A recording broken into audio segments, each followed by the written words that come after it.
sabi ng Diyos ay pakinggan ang anak niyang minamahal na lubhang kinalulugdan.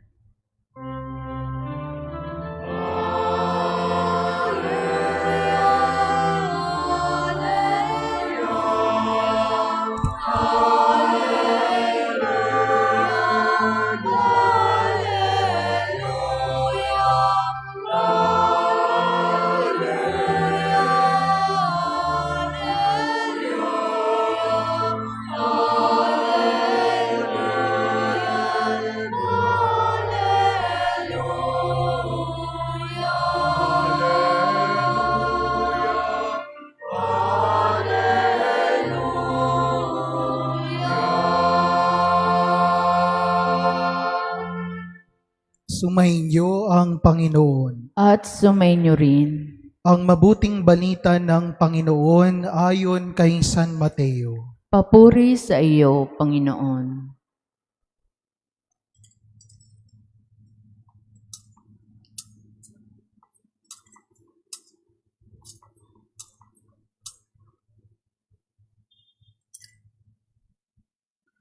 Noong panahong iyon, sinabi ni Jesus sa kanyang mga alagad, "Kung ibig nino mang sumunod sa akin, limutin niya ang ukol sa kanyang sarili, pasanin ang kanyang krus, at sumunod sa akin. Ang naghahangad na magligtas ng kanyang buhay ay siyang mawawala nito. Ngunit ang mag-alay ng kanyang buhay, alang-alang sa akin, ay siyang magkakamit noon. Ano nga ang mapapala ng isang tao, makamtan man niya ang buong daigdig, kung ang katumbas naman nito'y ang kanyang buhay? Ano ang may babayad ng tao para mabalik sa kanya ang kanyang buhay? Sapagkat darating ang anak ng tao na taglay ang dakilang kapangyarihan ng kanyang ama at kasama ang kanyang mga anghel. Sa panahong yaoy, gagantihin niya ang bawat tao ayon sa kanyang ginawa. Sinasabi ko sa inyo, may ilan sa inyo rito na hindi mamamatay hanggat di nila nakikita ang anak ng tao na pumaparito bilang hari." Ang mabuting balita ng Panginoon. Pinupuri ka namin, Panginoong Heso Kristo.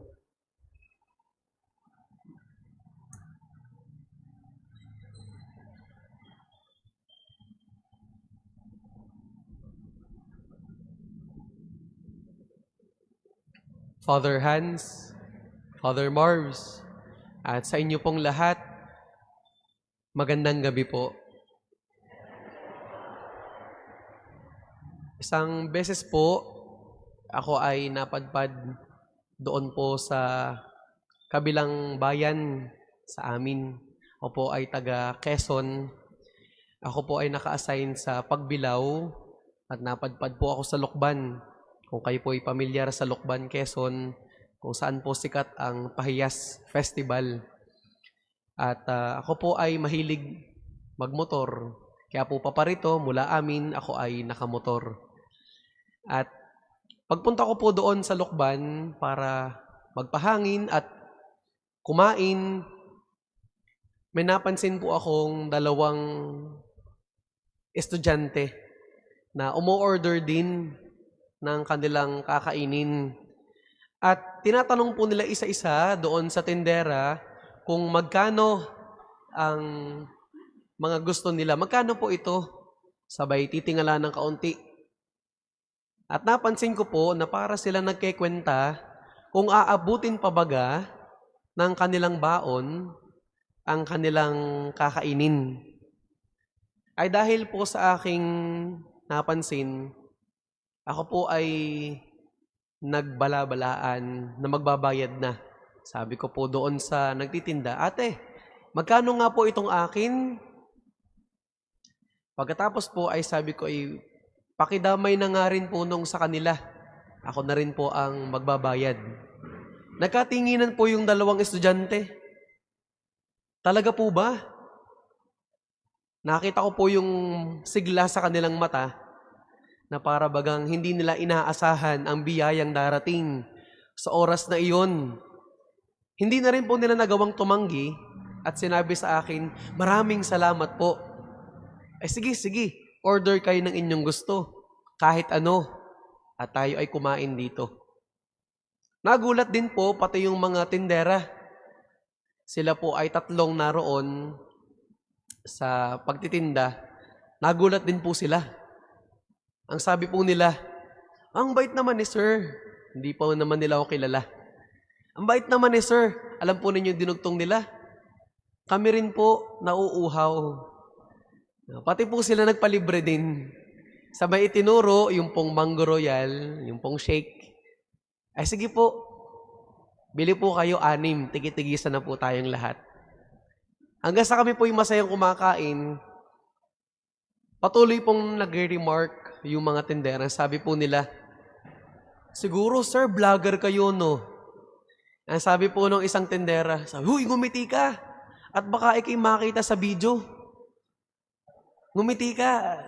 Baka nakatago lang diyan kung saan yung camera ni sir. Sabi ko, naku, hindi po ako vlogger. Sir, baka vlogger ka, baka nagmomotor ka kung saan-saan tapos nagba-vlog ka. Hindi po. Hanggang sa pinipilit po nila ako na, sige na, sabihin mo na sir. Anong pangalan mo sa Facebook at we will give you a follow. Follow ka namin. Sige na sir. Hanggang sa, hindi po talaga ako vlogger. Hanggang sa hindi po ako nagpakilala kung sino ako. Pati po dun sa 2 estudyante na kalaunan po yung nakakwentuhan ko, nalaman kong sila'y parehas first year college pong nag-aaral sa Lokban at sila'y magkasintahan. Ano po. At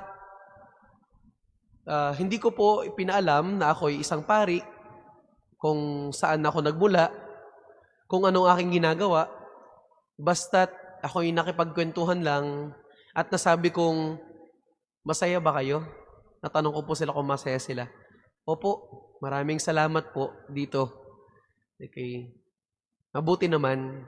Sana, kung nakaranas kayo at masaya kayo ngayon, nakaranas kayo ng kagandahang loob mula sa isang taong hindi nyo kilala, sana magawa nyo rin balang araw na gumawa ng mabuting bagay sa iba kahit hindi nyo sila kilala. Napagtanto ko po sa aking experience na iyon na una po'y nagulat ako.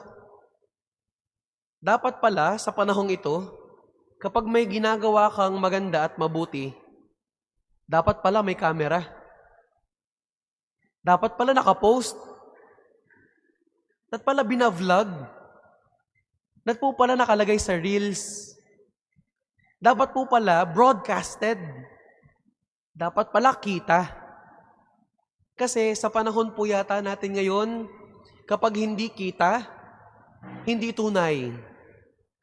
Kapag walang ebidensya, proof, baka hindi totoo. Kaya ngayon po naglipa na ang mga cellphone, camera. Kaya po, nako, yan ang kaligayahan eh. Doon po sa amin sa parokya, kahit po sila't sila ang sumisimba, at ako rin ang nagmimisa. Pagkakatapos ng misa, Father, picture po tayo. Narang wala pong umay sa pagpipicture Ano po, picture ng picture. Ano po? Panahon po natin yan, era ng camera. Pati CCTV kung saan-saan, daroon. Pati ang misa, naka-live. At mahalaga po yan. Sabi nga po ay picture Picturean mo at nang may ebidensya. Maganda nga naman at nakakatulong po it helps solve cases, to serve justice, to serve as an evidence, proof that something really happened kapag na-capture ng camera. Pero sa akin pong pagninilay, dinugtong ko po ito sa pagtingin sa ating patrona, Mahal na Birhen ng pag-aakyat sa langit. The Assumption of Mary, one of the dogmas of the church. Simula po ako nag-aaral pa noon, nakakapagtanong din talaga ako sa aking sarili, tunay nga kayang iniakyat si Maria sa langit? Paano kaya nangyari yun? At hanggang ngayon po ay hindi pa definitive kung ano ba talaga. Kung si Maria daw po ba ay namatay o nakatulog. Hati pa rin po ang ng mga teologo. Si Maria ay nakatulog lamang at iniakyat sa langit sapagkat hindi raw po siya dapat mamatay sapagkat wala siyang kasalanan.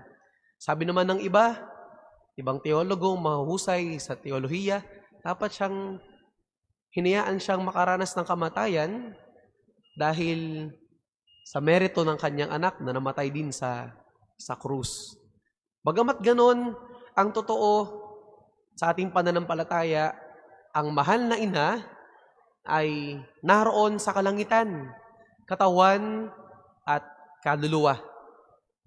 Paano nga kaya kung nakuhanan ng kamera? Siguro iba-iba. Pero, ang nais ko pong pagtuunan sa ating pagninilay ngayon ay paano natin ipinagpapatuloy ang ating pagiging alagad ni Kristo, disipulo, kagaya ng mahal na ina. Ang sabi nga po the perfect disciple of all, ang ganap na tagasunod ng Panginoong Hesus ay unang-una at walang iba kundi ang kanyang ina. Paano natin ginagaya, paano natin sinusundan ang mahal na ina para maging tunay tayong mga alagad ng kanyang anak? Nais ko pong pagtuunan ng pansin yung naging buhay ng mahal na birhen.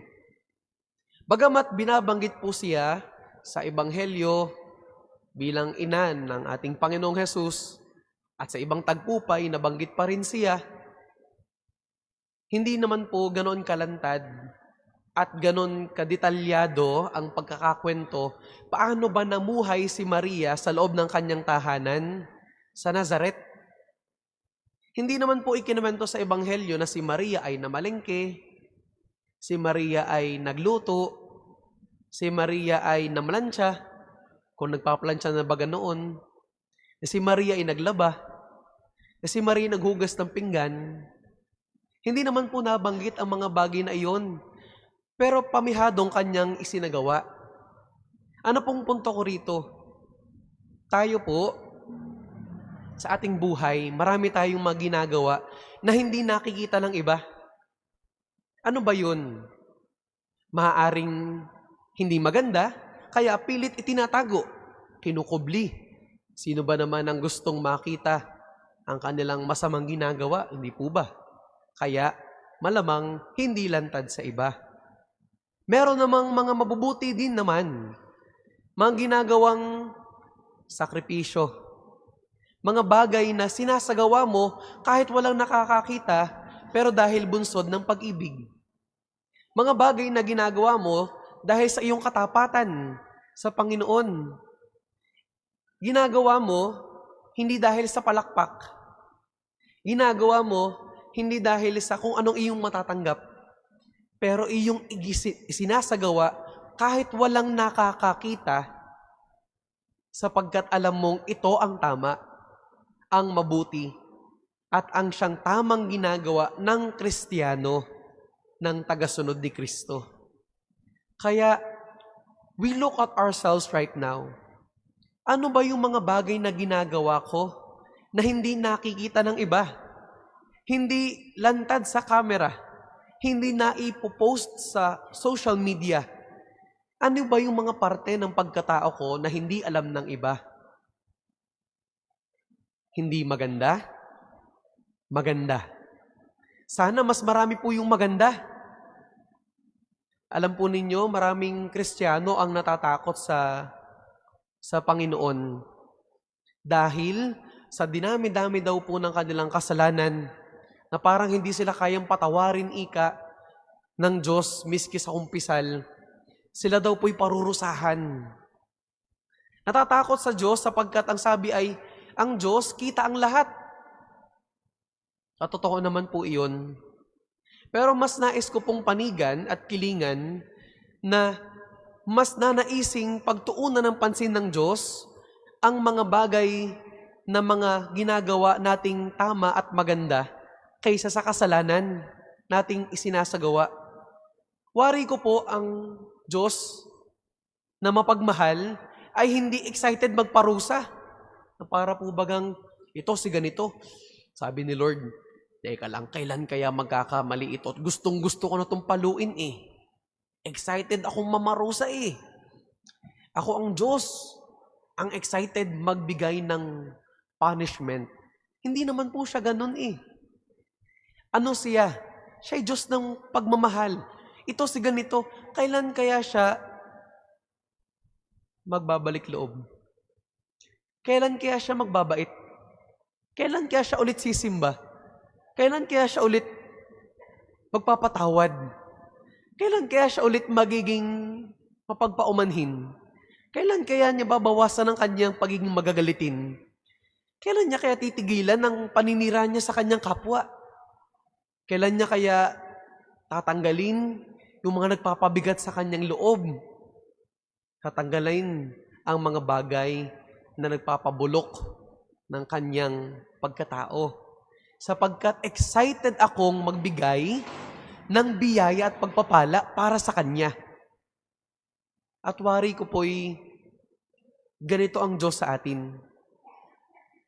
The divine CCTV, the eye who sees everything all at once, good and bad, kumikiling, focuses to see the good that we do, the sacrifices that we make, especially those na hindi natin ginagawa para magpasikat.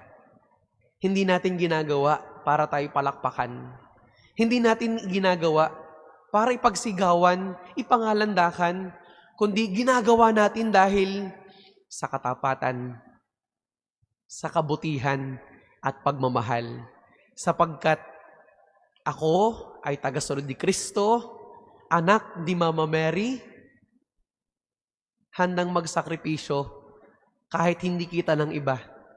Handang gumawa ng tama at mabuti. Hindi mandaraya kahit walang nakatingin.